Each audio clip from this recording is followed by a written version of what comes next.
Olá! Hoje nós vamos discorrer na nossa aula sobre a Era Vargas. Interessante a gente fazer uma reflexão sobre a Era Vargas, porque foi um regime totalitário, apesar de ter uma inserção de um período democrático, mas o primeiro governo do Vargas, que vai de 30 a 45, é movido pelo totalitarismo e, ao mesmo tempo, é considerado, se não o melhor, um dos melhores presidentes que nós já tivemos. E aí cabe uma reflexão: será que o povo brasileiro precisa ser tutorado? Será que ele tem que ser conduzido? Será que o povo brasileiro não consegue, através de uma democracia, conseguir um avanço e um desenvolvimento? Fica esse questionamento no ar. Um regime duro, opressivo, ditatorial, mas que foi um dos melhores presidentes que já tiveram, que já passaram no Palácio, naquela época, no Palácio do Catete. Bom, vamos entender o Getúlio Vargas, mas para entender o Getúlio Vargas político, é preciso que a gente volte um pouco na aula anterior, na chamada República Velha, na República dos Coronéis, na República Oligárquica, na República do Café com Leite. Assim que o Brasil deixou de ser monarquia e passou a ser república, res, coisa do povo, república, o Brasil, então, entrou, depois de Deodoro da Fonseca e Floriano Peixoto, que eram militares, o Brasil inicia, então, um governo que vai até 1930, conduzido por aqueles que produziam café, que era o principal produto nosso. E essa produção do café fez também gerar uma dinâmica de que os presidentes da República seriam representantes da cafeicultura. Então, nós tivemos, até 1930, no Brasil, a passagem de presidentes, ora de Minas Gerais, ora de São Paulo, ou indicado por eles, a República do Café com Leite. Quando, na década de 20, a sociedade brasileira já não aceita mais essa política dos coronéis, dos cafeicultores. Então começa a surgir oligarquias dissidentes, que eram os outros estados que não participavam dessa dobradinha Minas-São Paulo, notadamente o Rio Grande do Sul e também a Paraíba. Então nós vamos ter, no final da década de 30, a sucessão do presidente Washington Luiz, que era de São Paulo. Então, pela dinâmica, o próximo presidente deveria ser de Minas Gerais. Quem era o presidente do estado? Naquela época não falava governador, falava presidente. Antônio Carlos Ribeiro de Andrada. Então, seria ele o futuro presidente. Mas o Washington Luiz, o presidente, então vai dar um golpe em Minas Gerais e vai lançar o prefeito, o governador de São Paulo, o Prestes, para ser o futuro presidente da República. Então nós temos aqui o período da Era Vargas. Ele inicia em 1930 com o golpe de 30, e vai nesse primeiro governo ficar 15 anos no governo, quando em 1945 ele renuncia. Importante dizer que no ano de 1950 ele volta democraticamente ao poder e vai suicidar em 1954. Então vamos falar dessa primeira fase do governo dele. A chamada Era Vargas durou 15 anos. A origem desse governo, em resumo, está associada a 3 acontecimentos ocorridos durante a República Velha, a República dos Coronéis, a República Oligárquica, a República do Café com Leite. Primeiro motivo, fim da política do café com leite. Segundo motivo, formação da Aliança Liberal. E o terceiro motivo, né, o golpe de 30. É o que nós estávamos falando há pouco. Descendo aqui, fim do café com leite. Não houve entendimento entre as oligarquias paulistas e mineiras em relação à escolha do candidato à sucessão de Washington Luiz. É o que nós falávamos. O Washington Luiz, então, não aceita que um mineiro vá sucedê-lo e lança, então, né, o seu próprio candidato, que é o oriundo de São Paulo. Bom, aí o Washington Luiz vai apoiar o Júlio Prestes e Minas Gerais, né, apoia a candidatura de Antônio Carlos. Era a vez de Minas Gerais ocupar o cargo de presidente. Sem o apoio do paulista, Minas rompe com a República do Café com Leite. Minas vai sair da República Oligárquica. E vamos ver o que aconteceu. Na verdade, formação da Aliança Liberal. Com o fim da política do café com leite, surge a Aliança Liberal, coligação política de oposição ao governo de São Paulo. O que vai acontecer? Minas, então, sai dessa dobradinha Minas-São Paulo, e Minas, então, vai buscar apoio nas oligarquias que eram dissidentes à República do Café com Leite. Então, Minas busca apoio aonde? No Rio Grande do Sul. Minas busca apoio aonde? Na Paraíba e em outros estados. O líder político gaúcho era Getúlio Dornelles Vargas, que inclusive foi ministro na República do Café com Leite. Mas naquele momento, né, o Getúlio Vargas era um dissidente da República do Café com Leite. Então Minas busca se aliar a Getúlio Vargas. Né? E o governador da Paraíba é o João Pessoa. Então Minas se aproxima de Getúlio e de João Pessoa para tentar vencer o candidato de Washington Luiz, que era o Júlio Prestes. Vamos ver o que vai acontecer. Com o fim da política do café com leite, surge a Aliança Liberal. O que é a Aliança Liberal? É Minas aliada ao Rio Grande do Sul e à Paraíba, né? Formada principalmente por políticos da Paraíba, Rio Grande do Sul e Minas Gerais. Tinha como candidato Getúlio Vargas. Você pode me perguntar, mas não era o Antônio Carlos Ribeiro de Andrade, o candidato natural de Minas?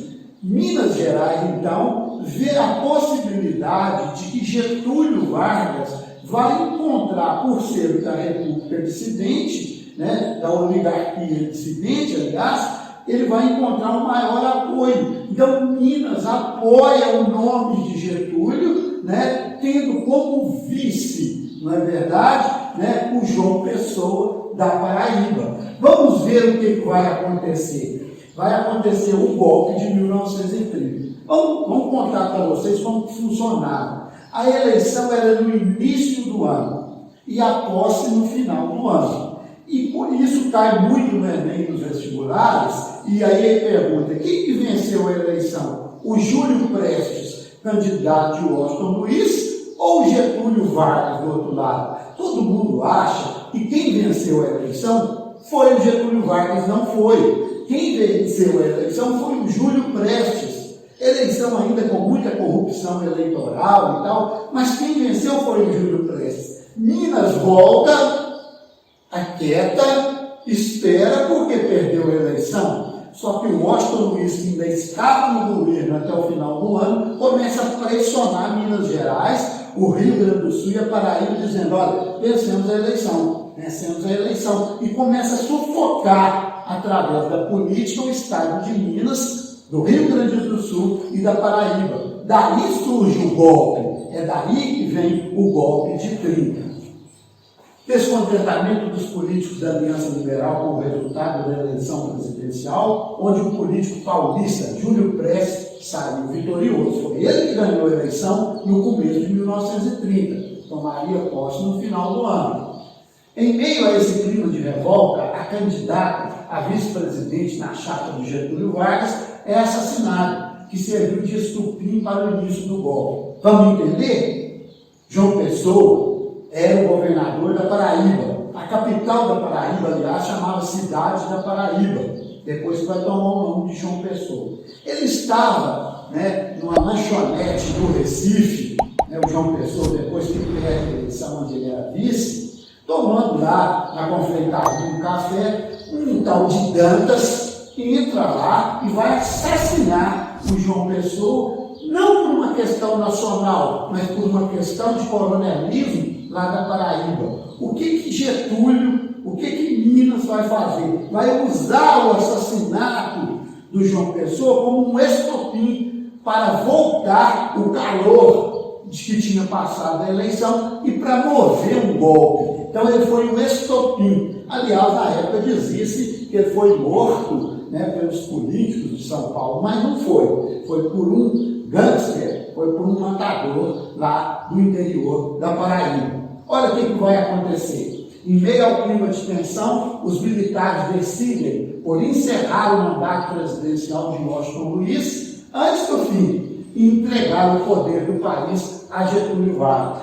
Não foi tão simples como está ali no mapa mental, não. O que acontece? O Brasil entra num processo de quase uma guerra civil, a população se volta contra o Washington Luiz, e o Washington Luiz, no Rio de Janeiro, vai ser pressionado pelos militares, pelo cardeal, pelo Roberto Marinho, que era um repórter, e conseguiu, né, registrar o acontecido, quando então o Washington Luiz sai, mesmo quase que fugido do Palácio do Catete, e vai sair do país, porque Getúlio Vargas consegue congregar toda a população brasileira e ele vem de trem de ferro do Rio Grande do Sul, no sentido do Rio de Janeiro, que era a nossa capital. E ele manda um recado para o Washington Luiz: olha, eu estou indo com o meu cavalo, eu vou descer na avenida principal do Rio de Janeiro e vou amarrar meu cavalo. Se você ainda estiver no palácio, eu vou te tirar de dentro do palácio através de espada ou de pescoção. Não precisou, porque o Washington Luiz já tinha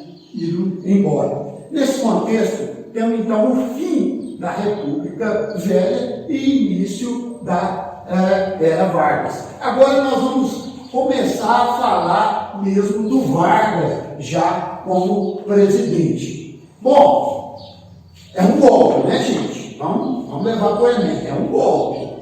Ele deu um golpe. Não foi eleição. Mas aí ele começa a articular uma forma de governar que vai colocar todas as classes produtivas brasileiras satisfeitas com ele. Ele era chamado pai dos pobres e mãe dos ricos.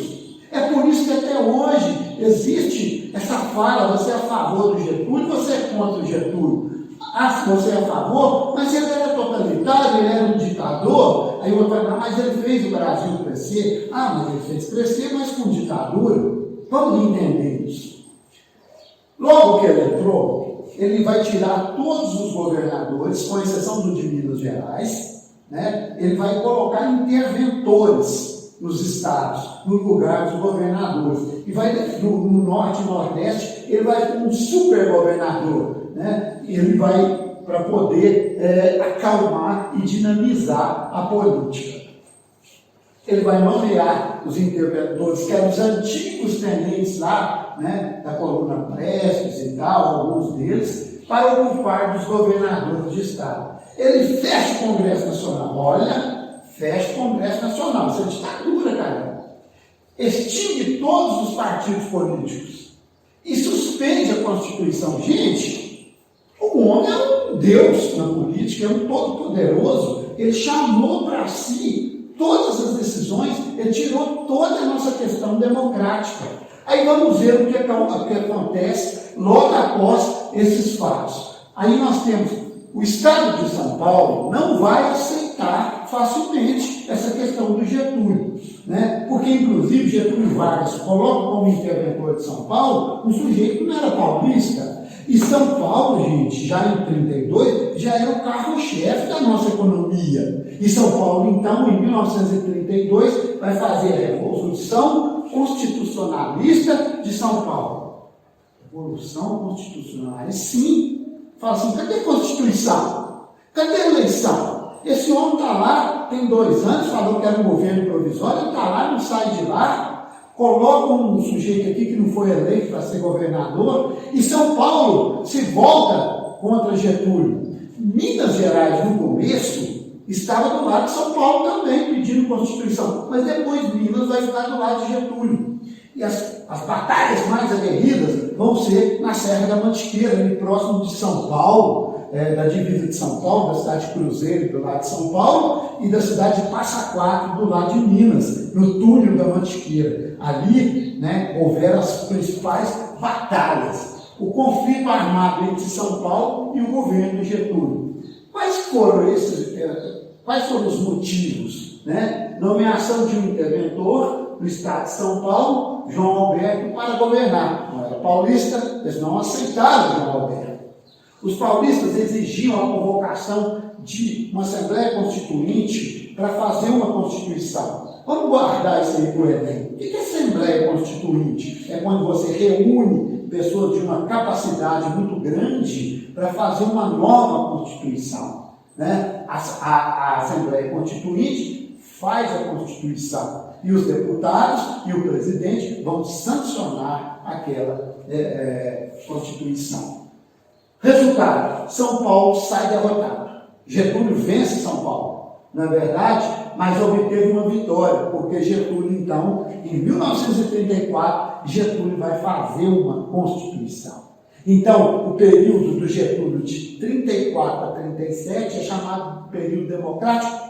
Por quê? Porque foi feita uma eleição, uma Constituição, e aquela Constituição dizia o seguinte: o primeiro presidente para tomar o poder em 34 seria indiretamente indicado pelos deputados, e os outros seriam por eleição. Quem que vence? Ele tinha um domínio, então ele vence. Então ele continua no poder, mas num período democrático.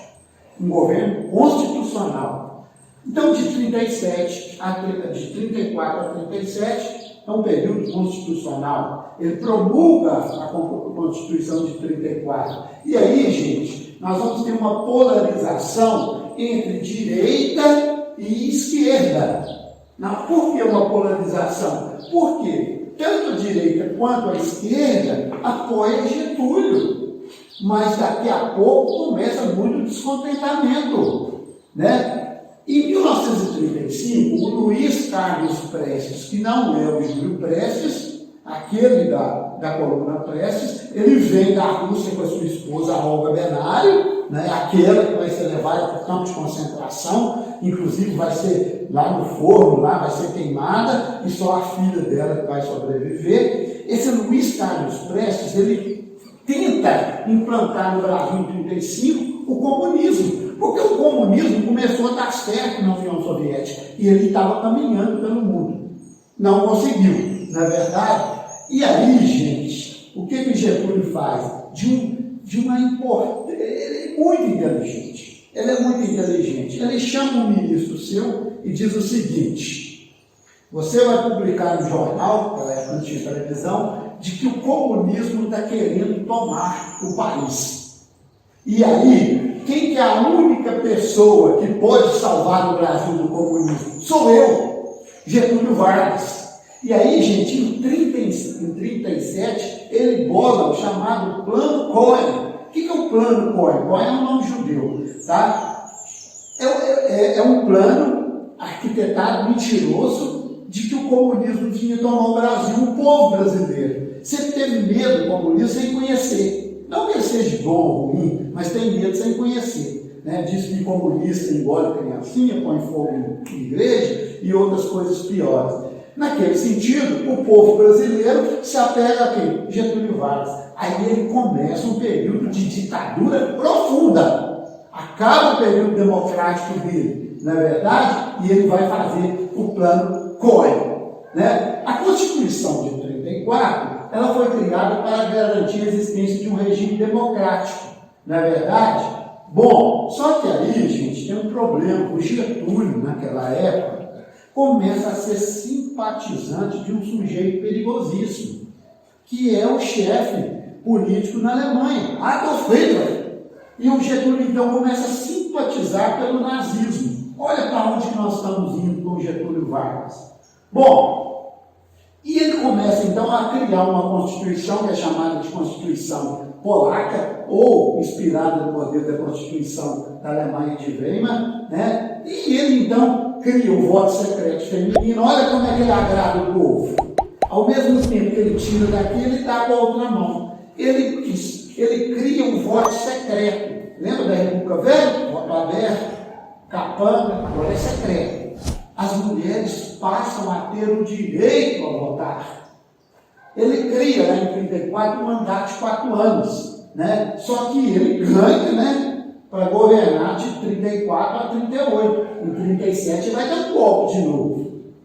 Ele cria, aí é que o povo passa a adorar o Getúlio. Gente, ele normatiza a legislação trabalhista. Ele vai criar, né, até ali no início dos anos 40, a consolidação das leis do trabalho, a CLT. Até então, o trabalhador não tinha direito nenhum.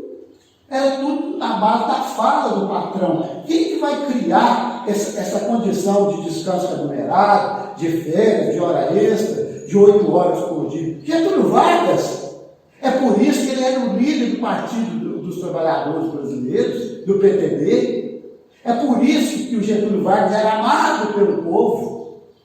Bom, ele cria também um nacionalismo econômico. O que o Getúlio dizia? O Getúlio dizia mais ou menos isso aqui, ó. Se aqui no Brasil pode ser produzido esse lápis, está proibida a importação. É o nacionalismo econômico. Ele dizia o seguinte: se o Brasil pode produzir esse lápis, então não pode importar. Isso faz dinamizar a indústria brasileira. Olha ele agradando o empresário. Olha ele dando trabalho para os operários. E aí ele cria um nacionalismo econômico. Ele dizia que o Brasil não poderia ficar sujeito às economias mundiais. Bom, e ele cria também a justiça eleitoral e a justiça do trabalho. A justiça do trabalho para defender o trabalhador e a justiça eleitoral para normatizar as questões eleitorais. A aula do Getúlio é um pouquinho maior, mas ela é fascinante para a gente entender o Brasil, para a gente entender o nosso mundo moderno no Brasil. E aí, gente, né, nós vamos ter então aquela polarização que nós já falamos lá, que é a ação integralista brasileira, né, que é fascista, que é de ultradireita, e tinha como líder no Brasil o Plínio Salgado. Então eles tinham mesmo como se fosse um exército, eles tinham farda, eles tinham sigma como distintivo, as mulheres se reuniam fardadas de extrema direita.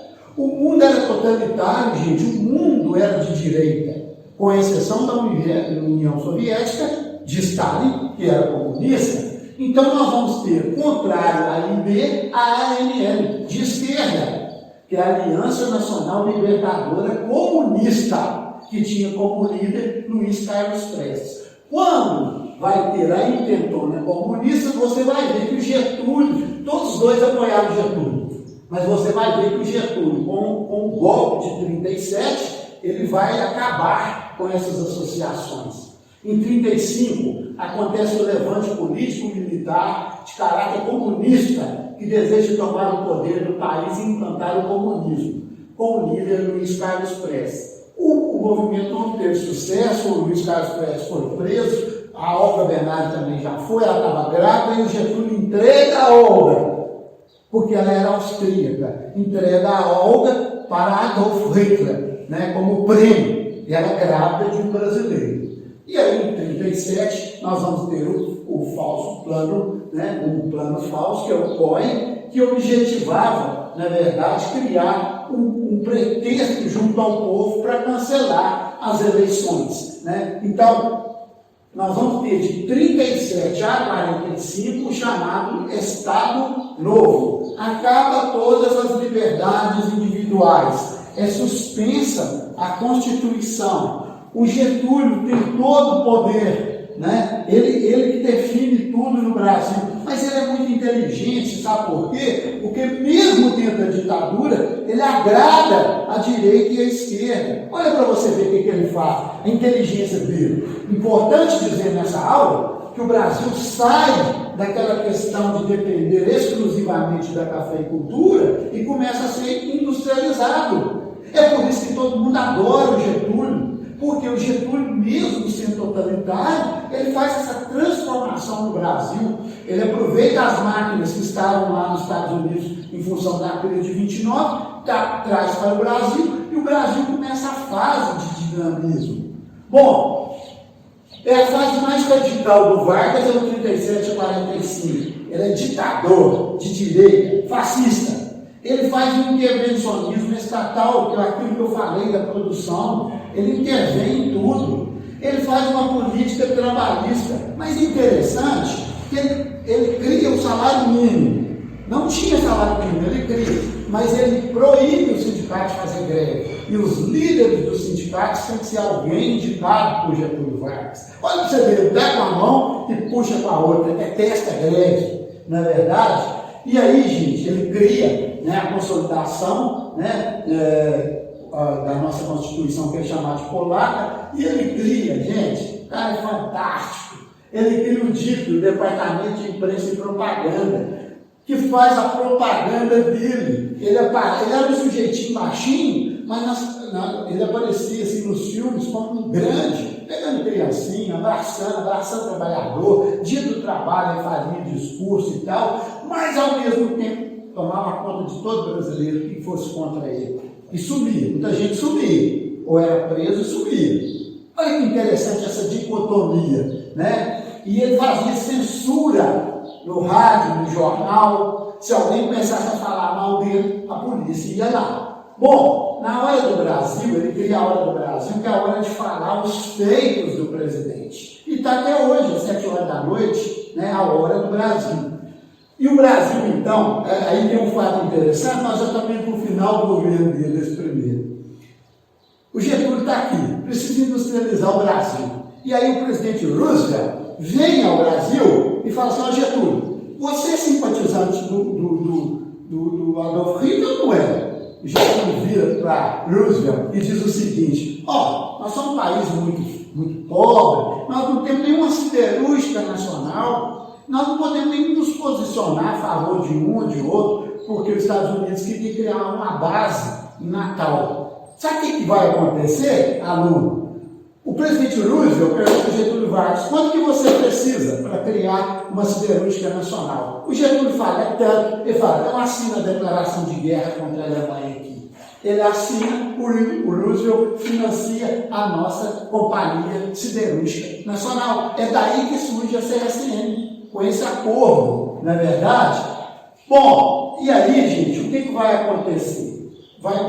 Vai acontecer que o Getúlio, a partir de então, ele começa a ficar muito desgastado.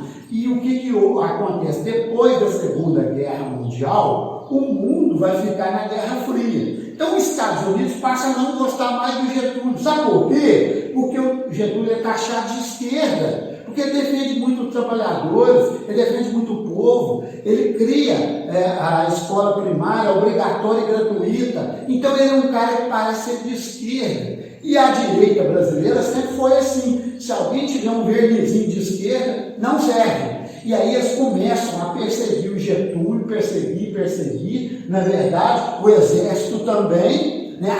As organizações Globo começam a perseguir o Getúlio Vargas, né? E o povo, né, vai para a rua falando: queremos Getúlio, queremos Getúlio, queremos Getúlio. Não vai ter jeito. Em 1945, o Getúlio vai, então, né, renunciar ao mandato, mas vai voltar em 50. Ele fala assim: eu saio do palácio, mas eu vou voltar nos braços do povo. E ele volta em 50 nos braços do povo.